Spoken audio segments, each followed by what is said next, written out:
Hello, everyone. Welcome to Everything Suffolk. My name's Brian. We're here with the Commissioner of DPW today, as well as the Commissioner of Fire Rescue and Emergency Services. And we can't forget our County Executive, Ed Romaine. Thank you. Charlie, I know that crews have been working around the clock to respond to this storm. Could you tell me about some of the damages that Suffolk County's experienced and how your crews are responding?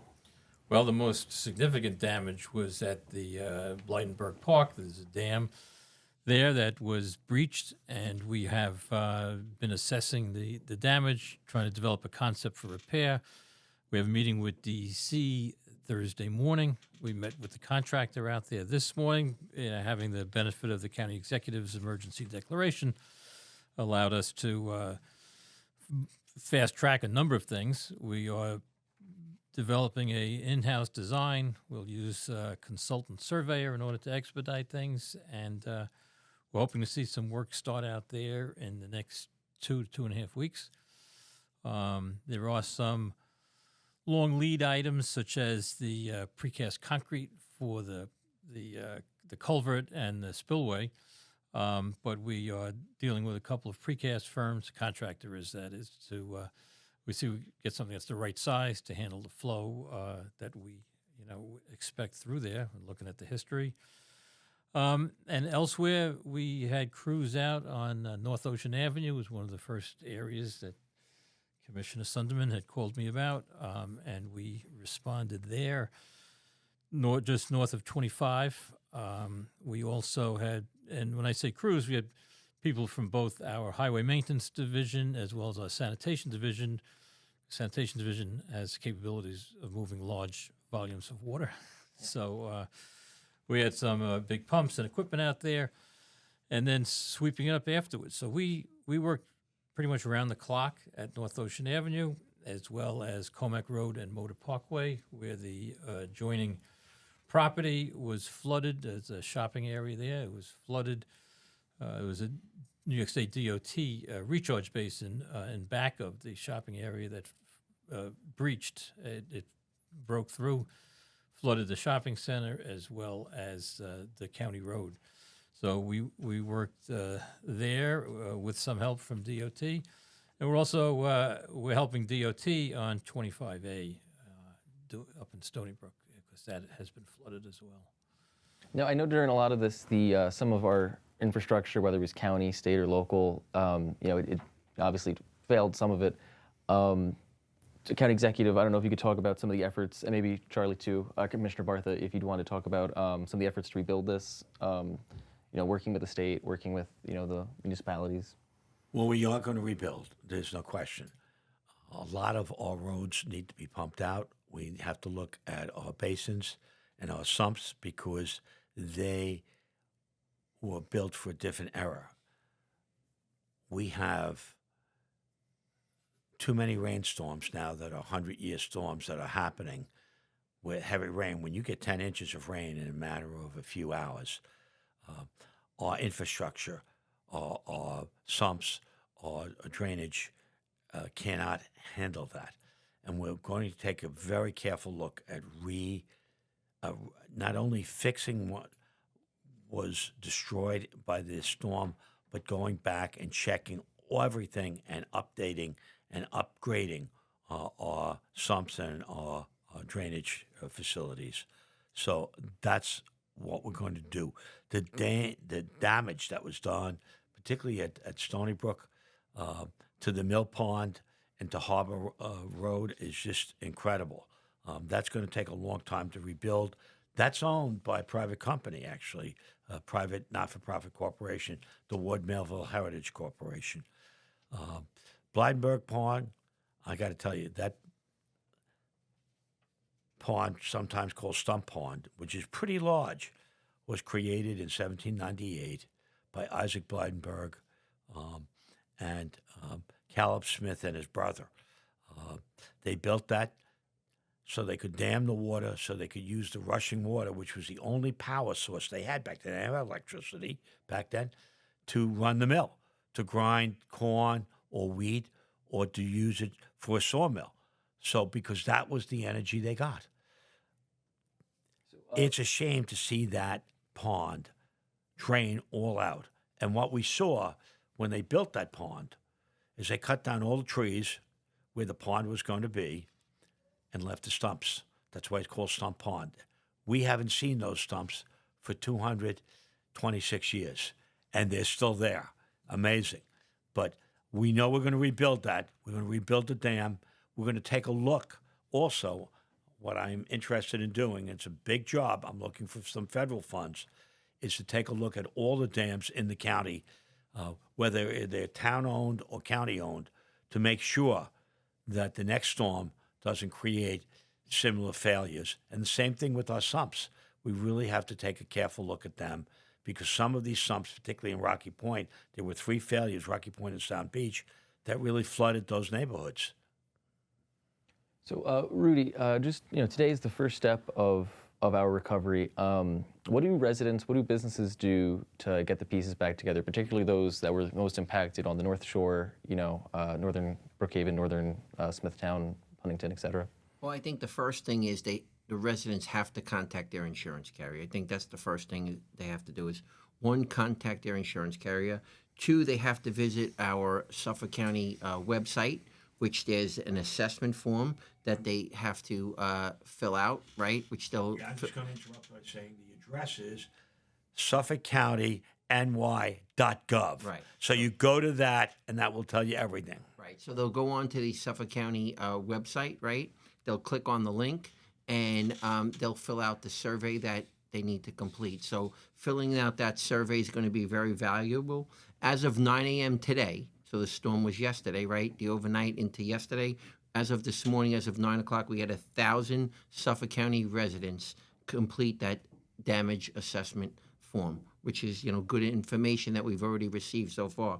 But we continue to urge residents and business owners to complete that survey. But at the same time, while residents are calling their insurance carrier, they should be taking pictures. They should be getting estimates so they could see what the cost is to repair these damages from the storm. I think that's an important piece. And we currently have Suffolk County Office of Emergency Management and Suffolk County Fire Marshals out in the field today, deployed along with local town representatives that are out in the field knocking on doors, speaking to residents, showing them that QR code to complete the survey so that they understand the importance of completing that survey form and giving them some helpful hints and tips on following these procedures out there.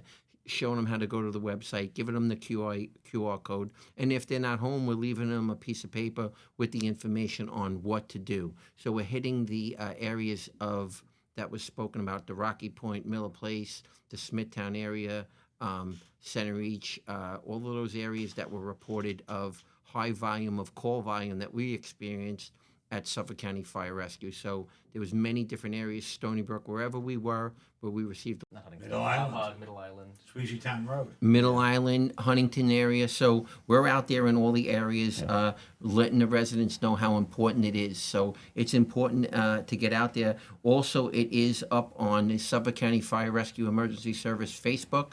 All our government officials have placed it up on their Facebook as well with the QR code. So we have over 500 shares alone just on our Facebook. So it is out there, and we're urging our residents to please, complete that survey, contact your insurance carrier, take pictures, get the cost of the damage of what it is to repair. And, that's an important piece. And if you need help, you could contact our 311 for assistance. If you're unable to fill out that survey, contact our 311. They're open Monday through Friday between 9 a.m. to 6, and on the weekend they're open from 9 to 4. So we have our county 311 available to assist residents that may need help completing these forms. County Executive, I know you met earlier today with a member of Senator Schumer's office. You've been in touch with our congressional representatives. Adam Hornbuckle. Yep, and our, obviously the governor's office. Can you talk to how the state and the federal government are responding? What step we're at in terms of getting some of that? Well, as I was aid? doing my press conference, my phone was going off, and I let it go to voicemail. And who was it? The governor, calling me to tell me she was helping us out. So I have the voicemail message, and of course, Senator Schumer sent one of his top aides out that covers Long Island. to sit with us and talk to us and understand the damage. He had gone on his own to Blydenburg, and then he met us over at Stony Brook where there's massive damage as well. And he began to understand the story and what we needed to do. And I also spoke to him about undertaking a comprehensive survey of some of our sumps and dams. Someone told me we have over 400 dams in Suffolk County. Some of them are town, village, county, even state. And you know what? These were two dams that had been in existence for a long time, but with enough water, hydrostatic pressure, boy, they went. So we want to take a look at everything and be prepared for the future. It seems as if these storms are more intensive, they're coming more often, and they're bringing more rain with them and more water, which is problematic because water power, hydrostatic pressure, boy, it can do a number. And it has on these two dams. So we're very concerned about the other dams. And we want to make sure when we build back properly, accounting for what's happening today in our atmosphere. So in terms of, you touched on some of the waste management problems, the septic tanks, the sewers. How are, some of the county-owned sewer facilities, were they impacted at all by this, or is it really just a private? Only in a very minor fashion. We have recharge beds in several of the sewage treatment plants. A couple of those had some minor erosion on the banks, but we were not significantly impacted there. That's good to see that it's all still up and running. Rudy, for the call volumes that we were getting, how did are we still getting lots of calls for this, or how do we handle it, or is it Call also volume has slowed down due to storm-related emergencies, but within 24 hours of the storm, from that August 18th into the 19th, Suffolk County Fire Rescue and Emergency Services, the fire and EMS service responded to 1,082 calls in 24-hour period. 538 of them were EMS alarms, and 544 were fire-related, emergency response alarms, from storm-related emergencies to a working house fire. So, I think it really goes out to show you how important our first responders are to our community. And, a heartfelt thank you goes out to our many volunteer fire and EMS personnel. So I think that shows you the amount of response that we had from our first responders in that 24-hour period. Especially considering a lot of our first responders are, I think, like you said, they're volunteers. This is their spare time. And they're out there dedicating their time to their communities, and that's what it tells you about how our volunteers are truly dedicated to their community. But then it tells you, how important they play a role in their communities. I just want to add to that. People don't understand that many of our first responders, ambulance, fire guys, these guys and gals, they're all volunteers. And they are spending countless hours getting up in the middle of the night, working around the clock, doing whatever. And that's true for our DPW crews, which have worked around the clock. Like, that was a state sump that went by the Bonwood. Right. And flooded that whole area and the Bonwood Shopping Center and Comac Road, which is a county road. But the county responded. I think the state responded, although someone said the state didn't want to claim ownership of it. But it's their sump, not the county sump. So that got cleaned up. But I got to tell you, DPW crews doing a great job. The state, when they send the DOT crews in there, like on 25A, if you go by Stony Brook Road, they're fixing that. They're doing a great job. These people are out all the time. But I cannot say enough about our volunteer firefighters and our ambulance people. They do yeoman's work. They make this county go, and we are so grateful for their service and their contribution. And I think I echo the county executive's words. Our volunteers, how much it means to us. I also, agree how much I could tell you it's whether it's our emergency service dispatches that are out there, our law enforcement that are out there, our DPW workers, our state, our 911 dispatches, our town and, village, and every one of those workers that are out there, shows you how valuable it is to make the county, safe and whoever it is that are out there really working hard for our county to make it the way it is today. And I think I echo the county executive's words how important it is. All the jurisdictions are working very cooperatively as well. Absolutely. I'd like to put something in perspective the county executive mentioned before about the amount of rain. And typically on Long Island, we receive about 50 inches of rain a year. So, as he said, portions of Long Island had 9 and 10 inches the other day. Took a course a very long time ago in hydrology, and rainfalls like of that amount are unheard of in this part of the world. It really was like in India and tropical regions where you'd have rain of that kind of intensity. Most design standards call for 8 inches of rain in 24 hours. That rain was in about 12 hours the other day, and it was it was 9, 10 inches. To put it in perspective, if it was snow, it'd be 10 feet of snow. Wow. It'd be 10 feet of snow. Usually, for every inch that falls of rain, it equivalates a foot of snow. Yeah. Yeah. So that would be a blizzard to end all blizzards. Like being in Buffalo. Yeah.